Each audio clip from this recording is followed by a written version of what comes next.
పాకిస్తాన్తో కనుక యుద్ధం జరిగితే మనం గెలుస్తామా ఓడిపోతామా అన్నది పక్కన పెడితే ఎస్ కోర్స్ 99.99% మనమే గెలుస్తాం.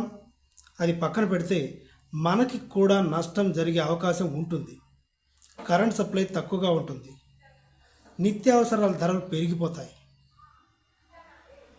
భారీగా ఆస్తి నష్టం కూడా జరిగే ప్రమాదం ఉంటుంది. ఏదైనా ఇద్దరు వ్యక్తుల మధ్య గొడవ జరిగినప్పుడు ఒక్క దెబ్బ కూడా తగలకుండా అవతల ప్రత్యర్థి సాధ్యం కాదు.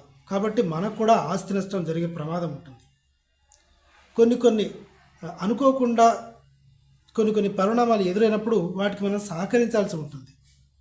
అంటే సడన్గా రేట్లు పెరగవచ్చు, కరెంట్ సప్లై ఆగిపోవచ్చు, బార్డర్లో ఎక్కువ వైద్య పరికరాలు, వైద్య సదుపాయాలు కావాల్సి ఉంటుంది సోల్జర్స్కి ఏదైనా అయితే.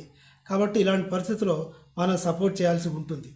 మోడీ గారికి సపోర్ట్ చేయాల్సి ఉంటుంది, ఇండియన్ గవర్నమెంట్కి సపోర్ట్ చేయాల్సి ఉంటుంది. కానీ ఇది మన రక్తంలో లేదు అన్నది నా అభిప్రాయం. ఎందుకంటే ఇలాంటి క్రైసిస్ వచ్చినప్పుడు మనం విపరీతంగా రేట్లు పెంచేస్తాం. కందిపప్పు 200 అనుకో, 300 ఏమనుకుంటున్నావు, రావట్లేదండి, స్టాక్ లేదండి, అక్కడ ఆర్మీలో యుద్ధం జరుగుతుందండి అంటాడు.